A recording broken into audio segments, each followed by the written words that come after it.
Salut les amis. Alors pour suivre la vidéo sur l'entretien des violettes en langue française, c'est du début jusqu'à la 8e minute et demie environ. مرحبا اللي بده يتابع الفيديو باللغة العربية كيف يعتنوا بالفيولات يتابع من الدقيقة 8 ونص تقريبا للآخر. Voilà, on a le 20 mars 2021 et ma viola est en fleurs. Ça fait environ 3 semaines qu'elle est en fleurs et elle se ressème vraiment très facilement. Je l'ai plantée ici depuis 3 ans, si je l'avais acheté, c'était une seule plante avec 2 petites fleurs dans un tout petit pot. Je l'ai installée là et elle a pris tout le pot et elle se ressème très facilement tout seul. J'en ai ici, j'en ai, je sais pas s'il y en a là, voilà, il y en a qui ont poussé à l'intérieur ici, il y en a qui ont poussé ici et elles ont commencé la floraison. Et aussi dans d'autres pots, je vais vous montrer, je vais juste faire une petite pause. Et ici. Bon là, elles sont à l'intérieur, ils ont poussé dans le Dracaena, le dragonnier de Madagascar. Voilà. Voilà mes violas. Viola odorata. Et les violettes. Bon, ils ont échappé à la mort, tout simplement parce que, regardez la sécheresse. Il y en a une deuxième là. Bon, celle-là, je pense que c'est terminé, mais j'ai détecté des petites tiges vertes. Je ne sais pas à retirer, peut-être qu'ils vont reprendre. Je ne sais pas. On verra.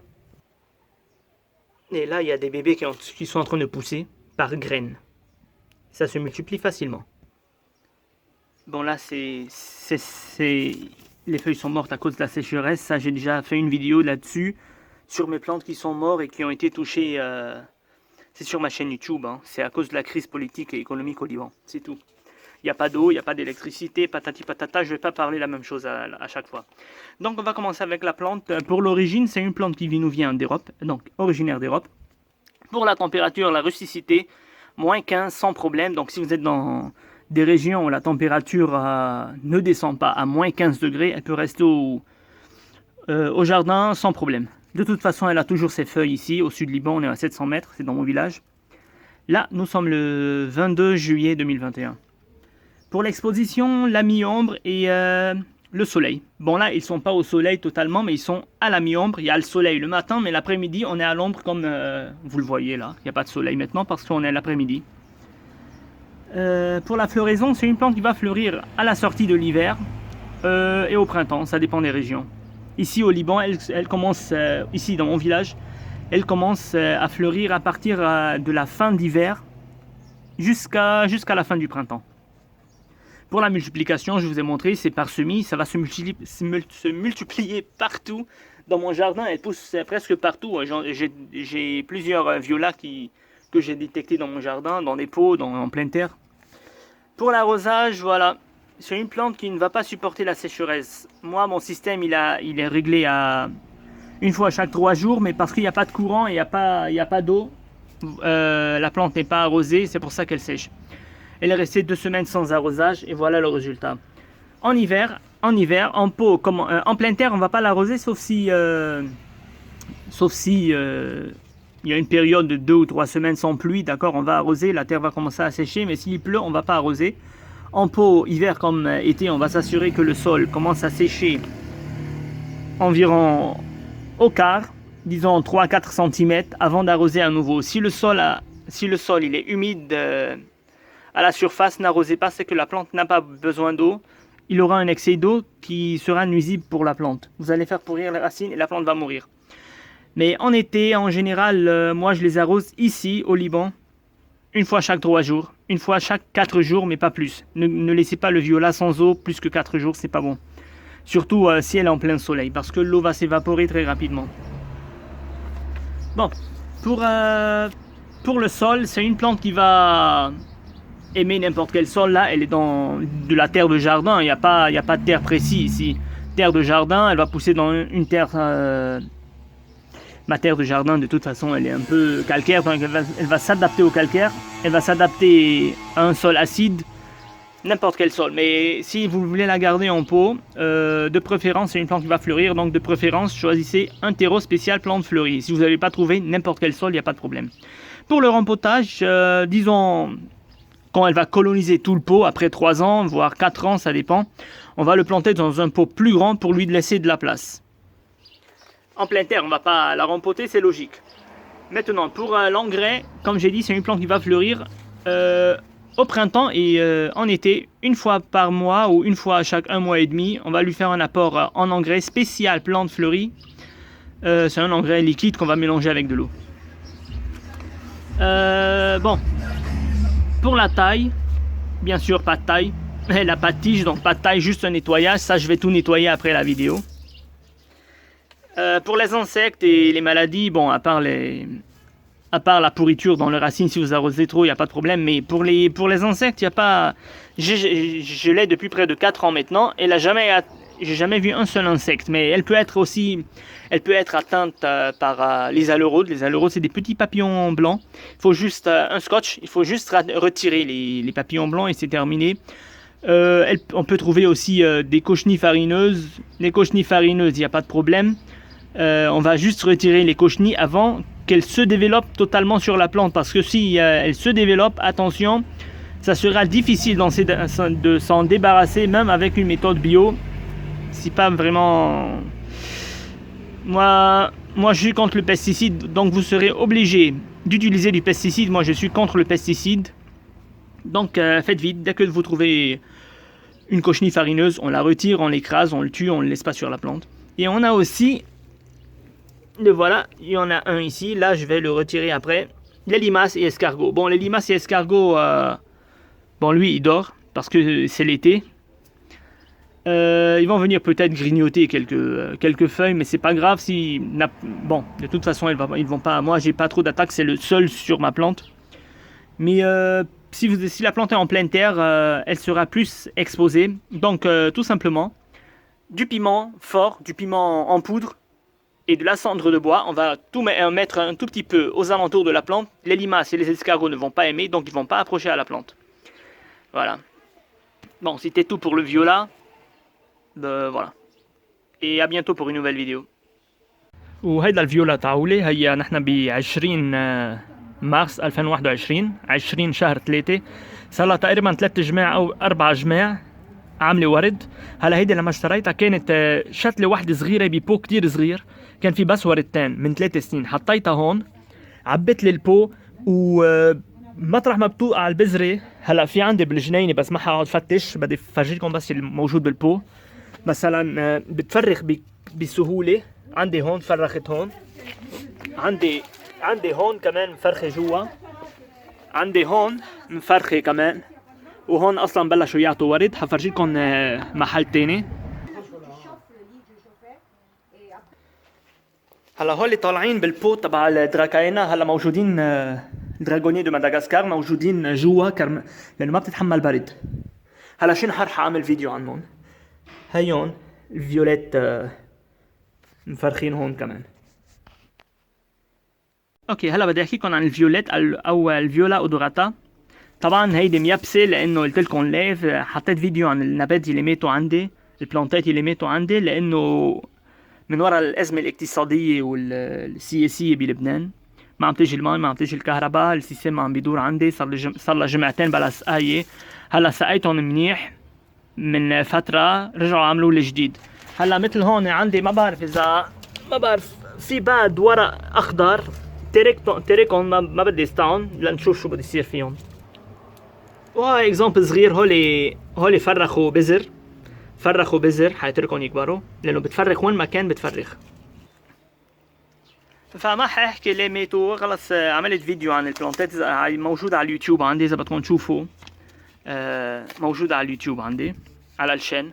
طيب بدنا نبلش هلا بالاصل تبع النبته. هون بس النوتات، كتبت نوتات مشان ما انسى احكي عن شيء معين. بالنسبه للاصل، هيدي نبته اصلها من اوروبا. فبالنسبه للروسيسيتي يعني تحملها للبرد، حتتحمل درجات يعني ناقص 15 تحت الصفر.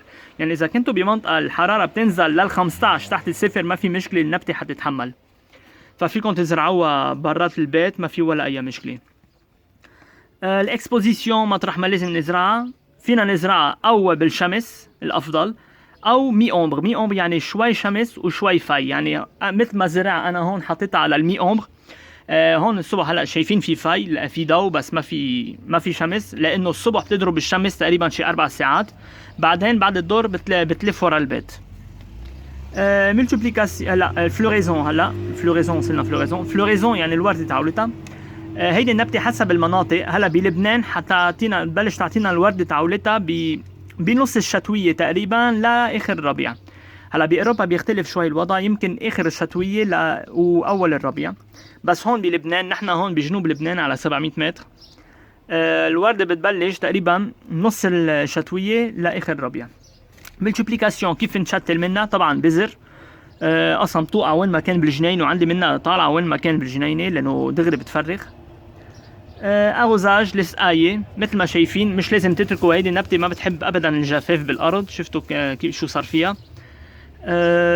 هلا اذا بالشتويه اذا كان بقلب البو، اذا كان بقلب الارض تقريبا سوري خربطنا بالحكي، اذا كان بالشتويه اذا كان بقلب الارض ما بدنا نسقي لانه بتكون عم تشتي، او اذا صار في تقريبا جمعتين او 3 جماع بلا سقاي بلا شتي، ساعتها الارض بلش تنشف بدنا نجي نسقيها.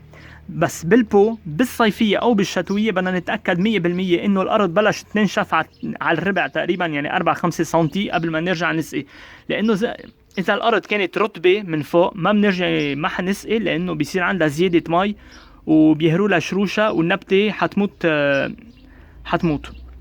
عم شوف هيدي بذرة عملت بذر اصلا فرفطتهم وين ما كان، هلا مطرح ما بتنزل البذرة حتطلع. طيب بالنسبة للصيفية، السقية بالصيفية إذا كانت بقلب الأرض طبعا مرة كل 4 أيام مرة كل 5 أيام حسب إذا كان في كتير شمس عليها ولا لا.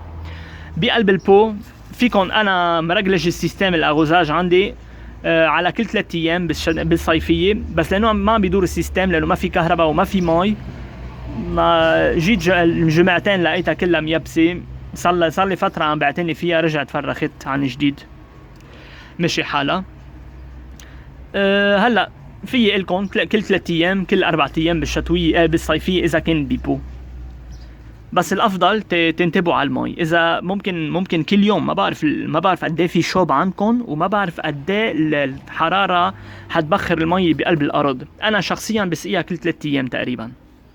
هلا السول يعني التراب تاعولها، هيدي نبته بتطلع باي تراب ما في ولا اي مشكله، في بتطلع هيدي تراب الجنينه عندي، يعني في شويه كلس، الارض كلسيه عندي، فبتتاقلم بارض الكلسيه وبتتاقلم بارض الاسيد.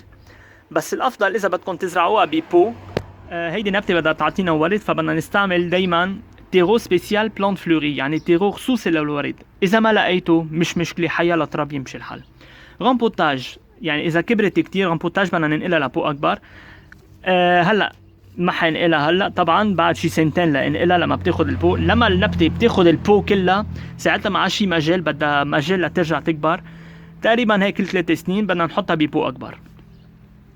انغري كيف بنغذي النبته؟ مرة او مرة ونص، يعني مرة بالشهر او مرة كل شهر ونص. بالربيع وبالصيفيه بنحط لها انغري سبيسيال بلانت فلوري، يعني انغري خصوصي للورد، تيجي الليكيد سائل هي بنخلطها مع المي وبس.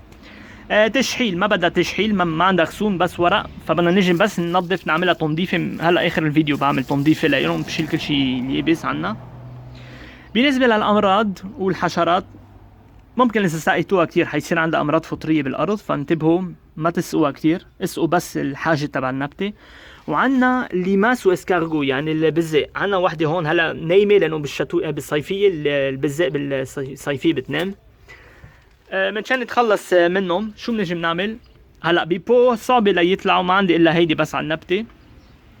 بيبو صعبه، بس اذا كانت بالارض معرضه اكتر. اذا كانت بالارض النبته لتحموها من الليماس والاسكارغول اللي هي البزاق. الليماس هي البزاق اللي ما إلها بيت. بتجيبوا حار بودرة و شو اسمه هذا رماد الخشب وبتحطه حول النبته وبس. الليماس والاسكارغول البزاق ما عادش تقرب. عندنا الالورود ممكن تجي عليها الورود. الورود هي فراشه بيضه كتير صغيره تقريبا شي ملي طولها. اول ما نشوف الالورود دايما بدنا نجيب سكوتش ونبلش نلقطهم، ما نخلي الالورود تكتر على النبته لانه هيدي كتير مؤذيه للنبته وعندها مقاومه قويه على المبيدات حتى المبيدات السامه، فانتبهوا كتير منيح ما تخلوا الالورود تكتر على النبته ممكن تقتلكم النبته. وعندنا المن القطني. من القطني ما في ولا اهين من هيك، بس بنلاقي من القطني بنجي بنشيلها وبنقتلها، فينا نحط سبيرتو محلها وبس. بس ما كمان ما بدنا نترك المن القطني تكتر على النبته، لانه اذا كترت على النبته بيصير اصعب لنا انه نتخلص منها. حتى لو بدنا نستعمل ميثود بيو يعني شي بيو ممكن ما نتخلص منها، بدنا نتجه مبيدات السامه اللي انا ضدها. انا ضد المبيدات السامه. فالافضل اول ما تشوفوا من قطني دغري تعوا شيلوها، ما تخلوها تكتر على النبته.